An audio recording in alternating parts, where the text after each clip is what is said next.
और अब बात ईद अलविदा की नमाज की, जिससे ठीक पहले अलीगढ़ में पत्थरबाज एक्टिव हुए। दिन में योगी फोर्स के फ्लैग मार्च के बावजूद रात को यह हंगामा हुआ, लेकिन एक एक दंगाई की अब पहचान हो रही है और उनका इलाज बहुत जल्द होने वाला है। लेकिन बावजूद इसके सवाल ये कि बार बार त्योहार पर ये पत्थरबाज गैंग एक्टिव क्यों होते, और ईद से पहले एक बार फिर उत्तर प्रदेश में माहौल खराब करने की कोशिशें क्यों की है।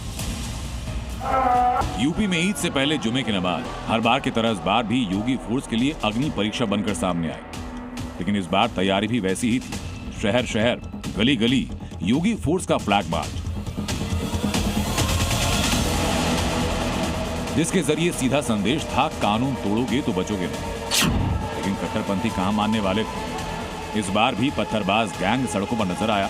मौका मिलते ही माहौल बिगाड़ने का खेल खेला गया। अलीगढ़ के माहौल में जहर घोलने की कोशिश हुई और फिर कानून को चुनौती देने की कोशिश की गई। योगी फोर्स दिन में फ्लैग मार्च का क्लियर मैसेज दे रही कि दंगाइयों को बख्शा नहीं जाएगा, लेकिन रात होते ही पत्थरबाज सड़कों पर उतरकर गदर काटने लगे, कानून व्यवस्था को चुनौती देने लगे।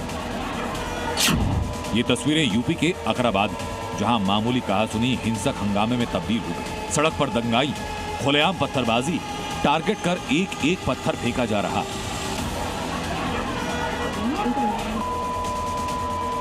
ईद से पहले बाजार में शुरू हुआ छोटा सा विवाद हिंसा में तब्दील हुआ। हिंदू मुस्लिम आमने सामने आए और शुरू हुआ लाठी डंडों का तांडव।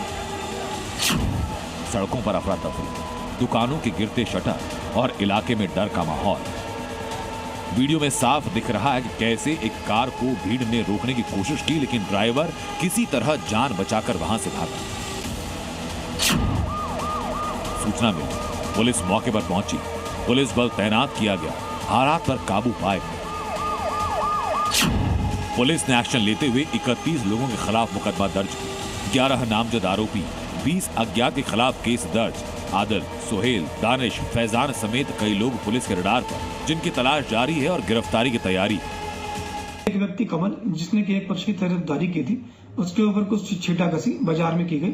इस पर दोनों पक्षों में कहासुनी व विवाद होने लगा और वो मारपीट शुरू हो गई। मारपीट में कुछ व्यक्तियों को चोटें आई, जिनका चिकित्सीय उपचार करा दिया गया तथा पीड़ित व्यक्ति से प्राप्त तहरीर के आधार पर अभियोग पंजीकृत कर लिया गया है। पुलिस की 2 टीमें बनाकर अभियुक्त गणों की गिरफ्तारी के प्रयास किए जा रहे हैं। जल्दी उनकी गिरफ्तारी कर अभियोग का निस्तारण किया जाएगा। फिलहाल इलाके में तनाव तो है, लेकिन हालात नियंत्रण में। सवाल अब भी वही कि आखिर भाईजान मानते क्यों नहीं, वो भी सीएम योगी के इतना समझाने के बाद। दंगा कैसे होता है और दंगाई का उपचार कैसे होना है, हाँ, तो बरेली के मौलाना से पूछ लो। अब यहां न कर्फ्यू है न दंगा है, अब यूपी में सब दंगा है।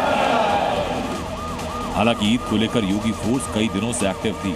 संवेदनशील इलाकों में हाई अलर्ट था। पुलिस लगातार फ्लैग मार्च निकाल रही थी। लखनऊ से लेकर कानपुर, रामपुर, अलीगढ़ से लेकर मुजफ्फरनगर, प्रयागराज और आगरा तक पूरे यूपी में योगी सरकार की फोर्स हाई अलर्ट मोड में। सड़कें हों या संवेदनशील इलाके, हर जगह पुलिस और सुरक्षा बलों की मजबूत मौजूदगी देखने को मिली। शहर शहर फ्लैग मार्च निकाला गया, जिसमें पुलिस, पीएसी और अन्य सुरक्षा बलों ने एकजुट होकर ताकत का प्रदर्शन किया। इस फ्लैग मार्च के जरिए संदेश था कि कानून व्यवस्था से खिलवाड़ करने वालों को बख्शा नहीं जाएगा। लेकिन अलीगढ़ में अलविदा की नमाज से पहले पत्थरबाज एक्टिव हुए। ईद पर माहौल खराब करने की कोशिश की गई, लेकिन अब सबका इलाज योगी फोर्स करे। ब्यूरो रिपोर्ट, जी।